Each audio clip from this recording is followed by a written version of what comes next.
नमस्कार दोस्तों, आप देख रहे हैं खबर एचपी और आइए वक्त हो गया हिमाचल प्रदेश के ताजा और बड़ी खबरों को जानने का। बताएंगे सभी खबरें एक एक करके एवं विस्तार से। उससे पहले आप हिमाचल प्रदेश के किस जिले से न्यूज को देख रहे हैं कमेंट बॉक्स में कमेंट करें। साथ ही सभी खबरों से अपडेट रहने के लिए चैनल को भी सब्सक्राइब करें और बेल आइकन को जरूर दबाएं। तो दोस्तों चलिए शुरू करते हैं आज की पहली बड़ी खबरें।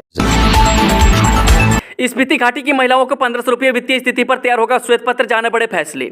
जब मुख्यमंत्री ठाकुर सुखविंदर सुक्खू की अध्यक्षता में बुधवार को हुई राज्य मंत्रिमंडल की बैठक में स्पीति घाटी की सभी पात्र महिलाओं को इंदिरा गांधी महिला सम्मान निधि के रूप में 1500 रुपये प्रतिमाह देने का फैसला लिया गया है। इसमें 18 वर्ष और उससे अधिक उम्र की 6 शामिल है। वहीं आपको बता दें कि राज्य की वित्तीय स्थिति पर एक श्वेत पत्र तैयार करने के लिए उप मुख्यमंत्री मुकेश अग्निहोत्री को अध्यक्ष और कृषि मंत्री प्रोफेसर चंद्र कुमार और ग्रामीण विकास एवं पंचायती राज्य मंत्री अनिरुद्ध सिंह को सदस्य के रूप में शामिल करते हुए एक कैबिनेट उप समिति का गठन करने का निर्णय लिया गया। हजारों कामगारों का बढ़ा मानदेय, तंबाकू उत्पादों पर बढ़ा टैक्स। जब मुख्यमंत्री ठाकुर सुखविंदर सुक्खू की अध्यक्षता में बुधवार को हुई हिमाचल प्रदेश मंत्रिमंडल की बैठक में कई बड़े फैसले लिए गए। वहीं कैबिनेट ने यह फैसला भी लिया कि 18 वर्ष या इससे अधिक आयु वर्ग की स्पीति घाटी की सभी पात्र 9000 महिलाओं को इंदिरा गांधी महिला सम्मान निधि के रूप में प्रतिमाह 1500 रुपये मिलेंगे। इनमें छमो या नन भी शामिल हैं। वहीं सीएम ने इसकी घोषणा हिमाचल दिवस पर स्पीति में ही की थी। बता दें कि महिलाओं को मिलने वाली सम्मान निधि का यह पहला चरण है। वहीं दूसरे चरण में कुछ और महिलाओं को यह राशि मिलना शुरू होगी। वहीं कांग्रेस की चुनाव प्रचार के दौरान दी गई 10 गारंटियों में यह शामिल थी। इसके अलावा तंबाकू उत्पादों पर टैक्स बढ़ा दिया गया है। पीजीआई सैटेलाइट सेंटर को केंद्र की मंजूरी, इन जिलों के लोगों को मिलेगी बेहतर स्वास्थ्य सेवाएं। हिमाचल प्रदेश के ऊना में पीजीआई सैटेलाइट सेंटर के निर्माण के लिए केंद्रीय पर्यावरण, वन और जलवायु मंत्रालय ने वन मंजूरी दे दी है। इससे महत्वाकांक्षी परियोजनाओं के निर्माण की बड़ी बाधा दूर हो गई है। यह जानकारी मुख्यमंत्री सुखविंदर सुक्खू ने दी है। उन्होंने कहा कि वर्तमान सरकार ने यह मामला केंद्र सरकार के समक्ष मजबूती से उठाया और निर्माण कार्य में तेजी लाने के लिए इस महत्वाकांक्षी परियोजना को मंजूरी देने का आग्रह किया। इसके साथ ही उन्होंने कहा कि पीजीआई सैटेलाइट सेंटर के निर्माण से ऊना, कांगड़ा, हमीरपुर और बिलासपुर जिलों के लोगों को बेहतर स्वास्थ्य सेवाएं उपलब्ध होंगी। 10 साल से कम नौकरी पर कर्मचारियों को कैसे मिलेगी पेंशन, उलझी सरकार। जी 10 साल से कम कार्यकाल के लिए सरकारी कर्मचारियों की सेवा की स्थिति में पेंशन कैसे मिलेगी, इस पर सरकार उलझ गई है। वह सभी कर्मचारियों का 1 मई को मिले अप्रैल के वेतन में नेशनल पेंशन स्कीम यानी कि एनपीएस का शेयर नहीं काटा है। वह नियमानुसार जिनका सेवाकाल 10 वर्ष से ज्यादा का होगा उन्हें तो ओपीएस मिल जाएगी, मगर ऐसे कर्मचारी जो 10 साल से कम के सेवाकाल में ही सेवानिवृत्त हो जाएंगे उन्हें इसका लाभ नहीं मिल पाएगा। बता दें कि ऐसे कर्मचारियों की संख्या भी हजारों में बताई जा रही है।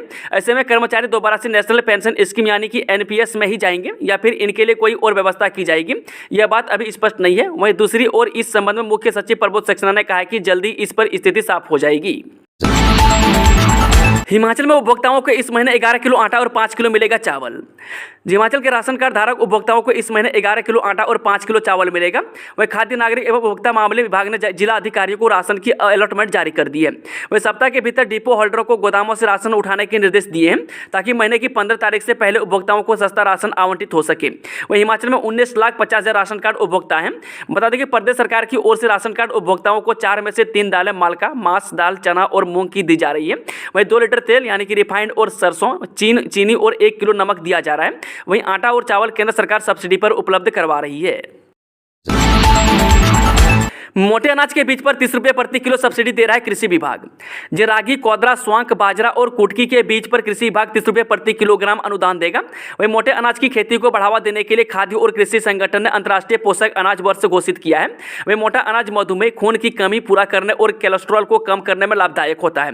वहीं जिला चंबा में प्राचीनतम समय से मोटे अनाज की खेती की जाती है।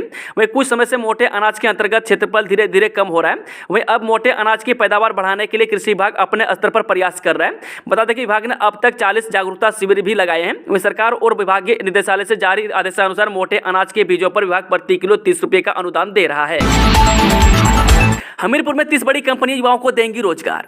जी आईटीआई, पॉलिटेक्निक और फार्मा के डिप्लोमा धारकों, BSc, BA, BCom, BTech, MBA और अन्य उच्च शिक्षा प्राप्त युवाओं के साथ साथ 8वीं, 10वीं और 12वीं पास युवाओं को भी रोजगार प्रदान करने के लिए गुरुवार को सलासी स्थित जिला पंचायत संसाधन केंद्र में होने वाले रोजगार मेले की सभी तैयारियां पूरी कर ली गई है।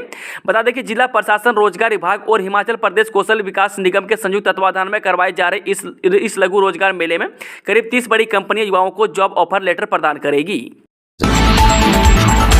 कुल्लू जिले के 24 जेबीटी बने सीएचटी प्रारंभिक शिक्षा विभाग ने जारी किए आदेश। हिमाचल प्रदेश कुल्लू जिले के विभिन्न स्कूलों में तैनात 24 जेबीटी को पदोन्नति का तोहफा मिला है। इन शिक्षकों को पदोन्नत कर सीएचटी में यानी कि केंद्रीय मुख्य अध्यापक बनाया गया है। इस संबंध में शिक्षा विभाग की ओर से आदेश जारी किए गए हैं। वहीं पदोन्नत हुए सभी शिक्षकों को अब नए स्कूलों में बतौर सीएचटी ज्वाइन करना होगा। बता दें कि सीएचटी बनने के बाद जेबीटी में खुशी की लहर है। वहीं शिक्षक पदोन्नति का इंतजार कर रहे थे। कॉलेजों को मिलेंगे केमिस्ट्री के 30 नए असिस्टेंट प्रोफेसर, भर्ती परिणाम घोषित। हिमाचल प्रदेश के कॉलेजों को केमिस्ट्री विषय में 30 नए असिस्टेंट प्रोफेसर मिलेंगे। वह राज्य लोक सेवा आयोग ने बुधवार को चयनित अभ्यर्थियों का परिणाम जारी कर दिया है। आयोग के सचिव ने बताया कि 1 दिसंबर 2022 को लिखित परीक्षा हुई थी। वहीं 108 अभ्यर्थियों पर्सनालिटी टेस्ट के लिए चयनित हुए थे। वहीं 26 अप्रैल से 1 मई तक इन अभ्यर्थियों का पर्सनालिटी टेस्ट हुआ। शिव प्रताप शुक्ल बोले, प्राकृतिक खेती में देश के लिए रोल मॉडल बनेगा हिमाचल। राज्यपाल शिव प्रताप शुक्ल ने कहा कि हिमाचल जल्द वह राज्य बनेगा जो प्राकृतिक खेती का संदेश पूरे भारत को देगा। यहाँ प्राकृतिक खेती की दिशा में काफी कार्य हो रहे हैं। वहीं प्रधानमंत्री नरेंद्र मोदी भी अक्सर हिमाचल की प्राकृतिक खेती के बारे में चर्चा करते हैं। बता दें कि मौजूदा समय में इसकी क्या स्थिति है, इसको लेकर अधिकारियों से व्यापक चर्चा की गई है। 20 नई ऐसी बसों की सौगात, चंडीगढ़ से जा सकेंगे वृंदावन, चंबा, कोटद्वार। देखें किराया और route plan. Chandigarh transport undertaking long route पर 20 नई बसें चलाने जा रहा है। वह सभी बसें चंडीगढ़ पहुंच चुकी है। बता दें कि पंजाब के राज्यपाल और चंडीगढ़ के प्रशासक बनवारी लाल पुरोहित गुरुवार को इन 20 हीट वेंटिलेशन एयर कंडीशनर बसों को हरी झंडी दिखाएंगे। वही बसों से शुरू होने से वृंदावन, चंबा समेत 9 रूट नए शुरू होंगे। वही कई वर्षों से बंद पड़े कई अन्य रूटों को दोबारा शुरू किया जाएगा। बता दें कि परिवहन विभाग ने इन बसों के लिए रूट और समय सारणी तैयार कर ली है। वही हरी झंडी दिखाने के साथ ही इन बसों को रवाना कर दिया जाएगा। वही सीटीयू की ये 20 बसें कुल 8984 किलोमीटर का एरिया कवर करेंगी। वहीं नए रूट में ऋषिकेश और हरिद्वार के लिए भी कई बसें चलाई जा रही है। बता दें कि हरिद्वार के लिए सवारियों की संख्या काफी ज्यादा है, जिसे देखते हुए यह सीटीयू ने यह फैसला लिया है। पाकिस्तान की जेल में भारतीय कैदी की मौत, 28 सीमा के रास्ते लाया गया सब हिमाचल का था रहने वाला। हिमाचल प्रदेश के ऊना जिले के रहने वाले एक भारतीय नागरिक की पाकिस्तान की जेल में मौत हो गई। वह लगभग 10 साल पहले अचानक घर से गायब हो गया था। वहीं बुधवार को अटारी बीघा सीमा के रास्ते पाकिस्तान से उसका शव भारत लाया गया। पाक रेंजर्स ने 0 लाइन पर शव को सीमा सुरक्षा बल के हवाले किया। ऊना के नायब तहसीलदार राजन शर्मा और मृतक का भाई चिरंजीव लाल और नगर पंचायत के चेयरमैन प्रकाश चंद शव लेने सुबह ही एम्बुलेंस से पहुंचे थे। बता दें कि कागजी कार्रवाई पूरी होने के बाद पारिवारिक सदस्य शव लेकर हिमाचल प्रदेश के लिए रवाना हो गए। गोवा की तर्ज पर गोविंद सागर झील में उतरेंगे क्रूज, कर सकेंगे लग्जरी पार्टियां। किरतपुर नेचक फोरलेन शुरू होने के बाद बिलासपुर की गोविंद सागर झील में गोवा की तर्ज पर क्रूज और डल झील की तर्ज पर शिकारें उतारने की तैयारियां पर्यटन विभाग और जिला प्रशासक कर रहे हैं। बता दें कि क्रूज में सैलानी लग्जरी पार्टियां कर सकेंगे। यहाँ खाने पीने से लेकर हर तरह की सुविधा होगी।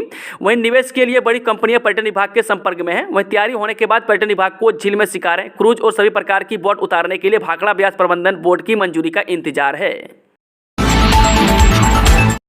पीडब्ल्यूडी ने 3 अधिकारी काम से हटाए, नहीं बना सकेंगे अब कोई पुल। मुख्यमंत्री सुखविंदर सिंह सुक्खू के गृह जिले में निर्माणाधीन पुल का स्लैब गिरने के मामले में प्रारंभिक चरण में लोक निर्माण विभाग के 3 अधिकारियों पर गाज गिरी है, जिसमें एक एसडीओ और 2 कनिष्ठ अभियंता शामिल हैं। वही लोनोबी के एसडीओ अनिल कुमार, जेई प्रदीप कुमार और जेई मनोज कुमार को आगामी आदेशों तक प्रदेश भर में पुल के निर्माण कार्यों से हटा दिया गया है। अब वह प्रदेश में किसी भी पुल का निर्माण कार्य नहीं करवा पाएंगे। लाहौल में बर्फबारी, अटल टनल से वाहनों को आवाजाही बंद, दारचा में फंसे 250 कामगार, कुल्लू में बारिश। हिमाचल प्रदेश के लाहौल में बर्फबारी से जनजीवन अस्त व्यस्त हो गया है। वहीं अटल टनल से वाहनों को आवाजाही बंद हो गई है। बता दें कि बर्फबारी से सिंकुला दर्रा के बंद होने से लाहौल के दारचा में करीब 250 कामगार फंसे हैं। ये सभी बीआरओ के मजदूर हैं और लद्दाख के जांचकर जा रहे हैं। वहीं कुल्लू जिले में रात से भारी बारिश हो रही है।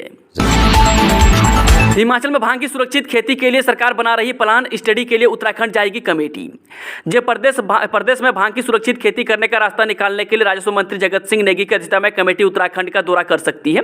वह कमेटी 18 से 22 मई तक उत्तराखंड जा सकती है। अभी दौरे को लेकर अंतिम निर्णय नहीं लिया गया है। हालांकि उत्तराखंड में की जा रही भांग की खेती का अध्ययन करने के लिए कमेटी का जाने का कार्यक्रम तय है। वही बता दें कि भांग की खेती करके पर्वतीय राज्य हिमाचल में स्वरोजगार का रास्ता खुलेगा। वही प्रदेश सरकार भांग की खेती को स्वरोजगार के साथ साथ राज्य की आर्थिकी का संबल प्रदान करने के उद्देश्य से संवैधानिक दर्जा देने की कोशिश में है। वहीं प्रदेश सरकार ने उत्तराखंड व मध्य प्रदेश की तर्ज पर प्रदेश में सुरक्षित भांग की खेती करने की योजना बनाई है। एचआरटीसी ड्राइवर यूनियन का ऐलान 6 मई तक एडवांस न मिला तो नहीं करेंगे night over time. Himachal Pradesh में 7 मई के बाद एचआरटीसी की रात्रि सेवाएं प्रभावित हो सकती है। ऐसे इसलिए क्योंकि एचआरटीसी ड्राइवर यूनियन ने ऐलान कर दिया है कि अगर 7 मई को एचआरटीसी प्रबंधन व सरकार ड्राइवर कंडक्टरों को 39 रुपये यानी कि 1 महीने की नाइट ओवर टाइम की राशि एडवांस में दी जाती है, तभी एचआरटीसी चालक परिचालक रात्रि सेवाएं देंगे, नहीं तो नाइट ओवर टाइम नहीं किया जाएगा। ऐसे में अगर एचआरटीसी ड्राइवर व कंडक्टर नाइट ओवर टाइम नहीं करते तो फिर एचआरटीसी की रात्रि सेवाएं बंद हो सकती है। बारिश से बर्बाद फसल का मुआवजा देगी हिमाचल सरकार, सीपीएस किशोरीलाल बोले सीएम से करेंगे मांग। हिमाचल प्रदेश में हो रही बेमौसम बारिश की वजह से किसान बागवान परेशान है। बारिश और ओलावृष्टि की वजह से फसलों को खासा नुकसान हो रहा है। वहीं हिमाचल प्रदेश सरकार में मुख्य संसदीय सचिव किशोरीलाल ने कहा है कि वे बेमौसम हो रही बारिश के चलते किसान बागवानों के नुकसान की भरपाई सरकार करेंगे। उन्होंने कहा कि वे मुख्यमंत्री सुखविंदर सिंह सुक्खू से आह्वान करेंगे कि किसान बागवानों को हो रहे नुकसान की भरपाई की जा सके। 5 मई को चंद्र ग्रहण इन राशियों पर पड़ेगा असर। जिस शुक्रवार 5 मई की रात 8:45 में चंद्र ग्रहण शुरू होगा और मध्यरात्रि के बाद 1 बजे समाप्त होगा। हालांकि पहला चंद्र ग्रहण भारत में नजर नहीं आएगा, लेकिन विश्व के कई देशों में चंद्र ग्रहण दिखाई देगा। वह सनातन धर्म के अनुसार ग्रहण के पहले सूतक काल शुरू हो जाता है, लेकिन ग्रहण का प्रभाव भारत में न होने की वजह से सूतक काल भी भारत में मान्य नहीं होगा। लेकिन उसके बाद भी पौराणिक बातों को ध्यान में रखते हुए गर्भवती महिलाओं को सावधानी बरतने की जरूरत होगी। वह गर्भवती महिलाएं ग्रहण के समय तेज धार वाली चीजों का प्रयोग न करें और इस दौरान खाना बनाने और खाना खाने से भी परहेज करें। इसके अलावा सूतक काल न होने की वजह से पूजा पाठ या किसी भी धार्मिक कार्य को पर कोई रोक नहीं होगी। चलिए वो चलते हैं आज की आखिरी खबर। आज होगी मतगणना, कांग्रेस या भाजपा किसके सर सजेगा नगर निगम शिमला का ताज। जिस शिमला नगर निगम चुनाव के लिए 4 मई यानी आज मतगणना होगी, वह शिमला नगर निगम चुनाव के लिए मतदान मंगलवार को संपन्न हो गया है। वह शहर में 58.97% मतदान रहा है। वह प्रशासन ने मतगणना के लिए छोटा शिमला स्कूल को केंद्र बनाया है, जिसके लिए कर्मचारियों को आज ट्रेनिंग दी जा रही है। इसमें कर्मचारियों को मतगणना के नियम और तौर तरीके की जानकारी दी जा रही है। बता दें कि मतगणना आज सुबह 10 बजे से शुरू होगी और दोपहर तक स्थिति साफ होने की पूरी उम्मीद है। इसके बाद यह पता चल पाएगा कि नगर निगम में कौन सी पार्टी सत्ता में रहेगी और कौन सत्ता से बाहर। वहीं आज होने वाली मतगणना पर सभी की नजरें टिकी हुई है। वहीं दोनों पार्टियां भाजपा कांग्रेस अपनी अपनी जीत का दावा कर रही है। दोस्तों, आज की शानदार खबरों का सिलसिला समाप्त होता है। अगर जानकारी पसंद आई तो वीडियो को लाइक शेयर, चैनल को सब्सक्राइब जरूर करें और कमेंट बॉक्स में कमेंट करके बताएं कि आप न्यूज को किस जिले पंचायत से देख रहे हैं। Thank you, all the best, जय हिंद, जय हिमाचल।